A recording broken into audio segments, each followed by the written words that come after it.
A nurturer is going to care more about the culture of your organization than what they're going to care about the P&L. And it's not that they don't care about the P&L. That's not it. It's just their natural tendencies push them to care more about the people. They know something that they should say, but like everything's going well. They might not say it if you didn't create space for them to say it. Most of the time, what they have to say is super valuable in the context of how we're thinking about the change. Welcome back to the Revenue Roadmap, the podcast designed to help law firm leaders take their practice to the next level and build the firm of their dreams. My name is Tyler Dolph. I am the CEO of our hyper-focused agency called Rocket Clicks that works exclusively with family law firms across the country. We built Rocket Clicks out of the fact that we own and operate our own family law firm called Sterling Lawyers that we've grown to over 30 attorneys across 2 different states and 25 offices. Today, we're going to continue down our giant people series. We're going to dive into the nurturer voice, which is the largest communication style amongst many organizations. Today, we have Tony Karls, who is the co-founder of our law firm, as well as the president of our agency, along with Matt Hawker. And Matt leads our people organization, leads the team, and helps them realize their voices, helps them become better leaders.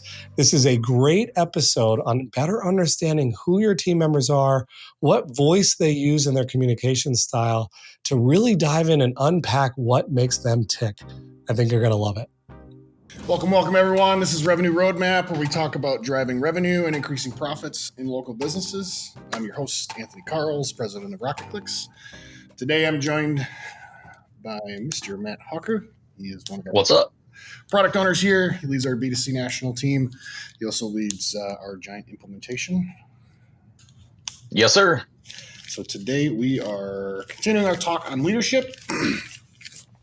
Last week, we kind of gave an overview of our voices. Last time we talked, we gave an overview of our voices.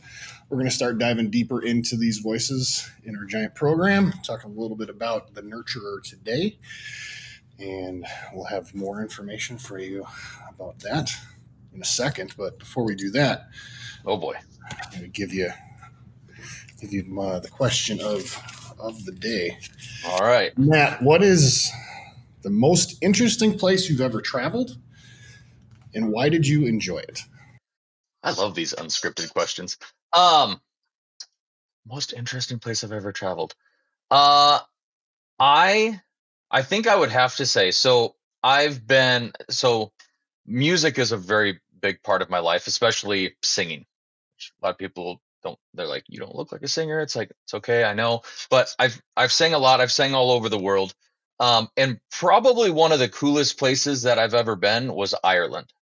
And when we were there, we actually got, instead of just staying in like a regular hotel, we got to stay in a hotel that used to be a castle that sat on top of a big hill in like the middle of nowhere in Ireland.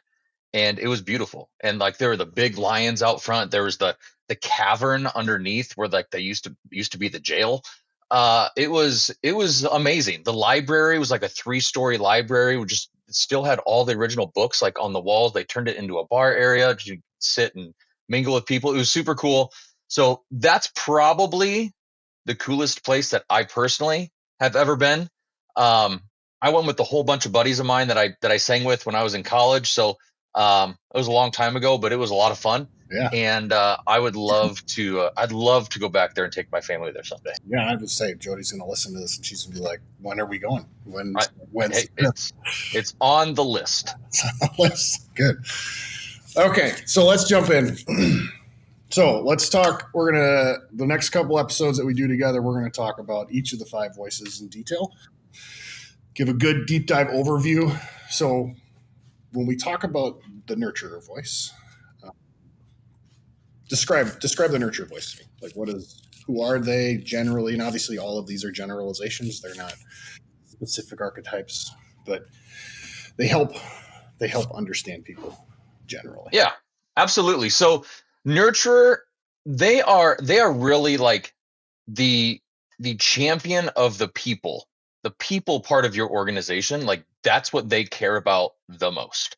They're all about people. They're all about relational harmony, and they're all about like values that relate to culture. And the reason why nurture is like so important, all the voices are important, but especially like understanding a nurture and what their natural tendencies are, is because nurturers make up about 43% of our general population. 43. So 43 people, if you have 100 people in your org, 43 of them are going to be a nurturer, more than likely, or around that number. So it's a very large majority, right? They're people focused. That's kind of the biggest piece about them. They care deeply for everybody on their team, and they love celebrating accomplishments of others on their. Yeah, and I know one of the things that they sometimes struggle with is thinking about how they bring it themselves. Sometimes some of our Yes. greatest assets on our team can be nurturers, and they discredit the value they bring because they don't want to get in the way of others and the relational harmony that they might disjoint by taking credit and making people feel a certain way. So if you kind of jump in, when we go through our giant assessment in this first seminar that we do, when we're asking the team, we ask them to, grade all these statements that we have here on green if it really fits, green, yellow if it fits somewhat, yellow if it's kind of, yellow, red if it's like maybe a little bit but not really, and red if it's like that doesn't sound like me at all. Yep. So we're gonna read a couple statements off, and that's kind of what this voice typically looks like. So like what are some of these things? Describe them for us. So for the nurturer, they intuitively feel how an organization will react to a new idea. So you have a new idea or concept comes up. A nurturer is going to say, I don't know how our team's going to take that, or I don't know how everybody's going to handle that. Have we thought about that? And that's one of the big things too. Like, they're pragmatic realists that sit in the moment and they say, has this really been thought through? Like, there's some different voices where like, yep, let's do it, let's go, we're going to get there. And they're like, whoa, guys, hold up. Like, has this really been thought through? Have we really done our due diligence to think through this, how this is going to affect the team? And that's one of the biggest things that they can bring to your team, because it's kind of like the nurturers are like the reins. If you're like riding a horse, they kind of like slow you down when you need to slow down to take a look at the view. Well, the view is the rest of the people in your company. Yeah, that's good. So what else? So they, I talked about, like, they take genuine delight in celebrating the achievements of other people. They're natural team players, and one of the things I don't like to call it a downside, but we all have downsides. It's just part of life. Nobody's perfect.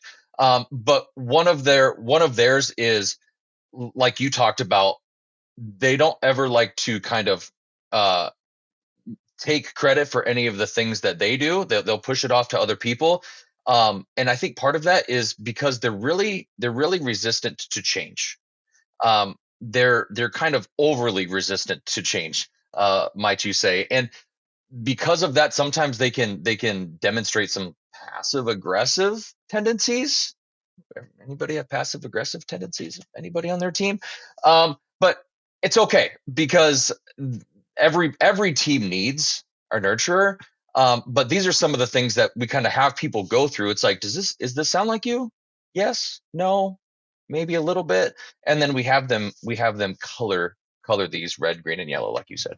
Yeah, and they're unbelievably helpful when you're doing super large changes, getting their buy-in and feedback first, and then having them help deliver the message and really vet out all of the things, all the details beforehand is a really good idea, because they're gonna think about all the things that like a pioneer voice won't think about, who's more likely to initiate change. And they're going to be like, yep, this is a step 1, 2, 3 process. And the nurturer is going to come along and be like, what about all this? This is actually 30 steps. And what about all the 27 that you missed? And how is that going to make the team feel when they're lost and confused and frustrated? And like, they're not going to want to do this. And everyone's going to be resistant. And they're going to say all of that stuff for you.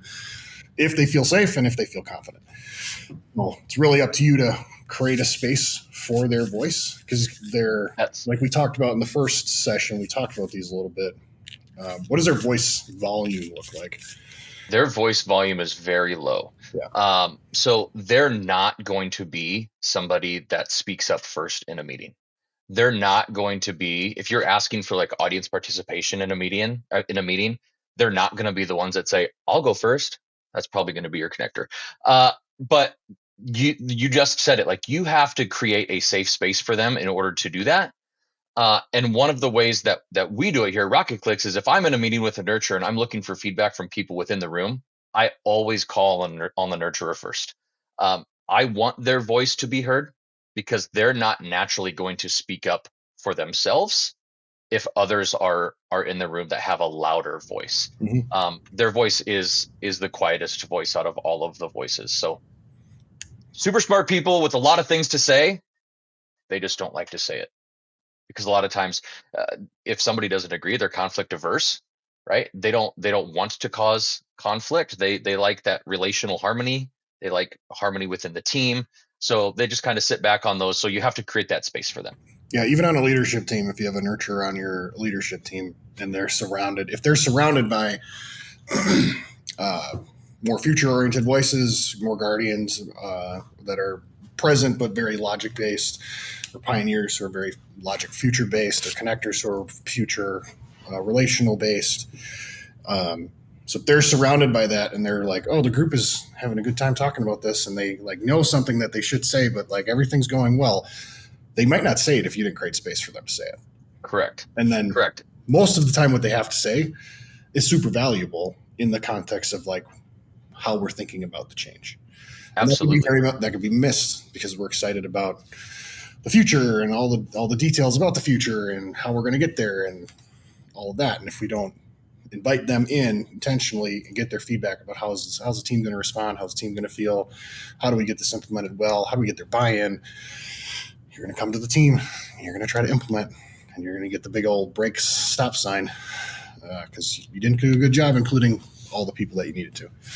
It's absolutely right. Like it's so easy for so many of us to think in the future, but a nurturer's voice, like they live in the present, right? And they live, but all of the stuff that we've talked through too, it's no surprise. Like they're very relational based instead of logic based, right? So a nurturer is going to care more about the culture of your organization than what they're going to care about the P&L. And it's not that they don't care about the P&L. That's not it. It's just their natural tendencies push them to care more about the people. And that relates more to the culture. And it's not what are the people going to do in the future? It's how are we going to think about this and feel about this? Yeah. Awesome. So just to recap on the nurturer, they're champion of voice, relational harmony, values. Watch out for nurturers kind of fear conflict. Often won't speak out and like something's not right, alarm bell, red light.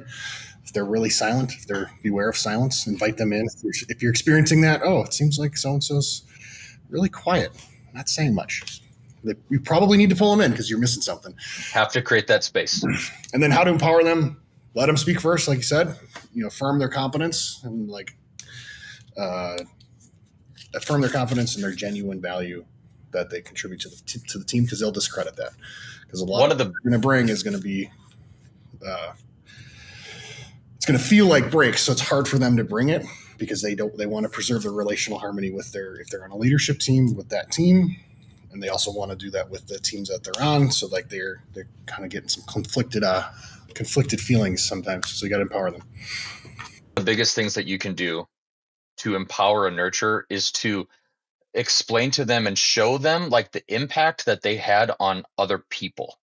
Like because of what you did, this person was able to grow in this way. That's going to make them feel amazing because they're all about the people. They're all about bringing value, and they're not going to call it out on themselves. Be like, hey, guess what I did? So you have to call that out for them. You have to be their champion to say, you know what? This is because of you, our company was able to do this, or this person was able to. Yeah, when we were going through the giant certification process, one of the things they say in there is you can compliment a nurturer every single day for the rest of their life, and they still probably won't believe that they're really good at what they're really good at, because that's just how they're wired. Like you can compliment them over the moon, and like they're still gonna say, I don't know if I'm good enough. So keep building their confidence, invite them in, because they'll help your orgs. Absolutely. Awesome. Appreciate it, sir. So next time we meet, we're gonna dive into the creative voice, and we'll continue on our journey here. One thing I do want to bring up also with a nurturer is, if you don't treat them well, or if you don't treat the people that they care about well, they will start to remove that care from people. They'll start to remove that wants to help people. They'll start to remove the care that they have for everybody else, and then that's when things can get super toxic. So I think in a later podcast that we're going to do down the road, we're going to talk about weapon systems, and the nurturers is the removal of care. So a little preview for what we'll talk about later on down the road, but it's a really important thing to make sure that they know how valued they are and to not mess with their people. Yeah, that's awesome. Appreciate it, Matt. Absolutely. Look forward to next time. Yep. See you later. Thank you so much for joining us. We hope that you now see the power of embracing the different voices on your team to help foster stronger connections and a healthier culture in your practice. Don't miss our other videos for more practical strategies on how to grow your firm and lead your team more effectively.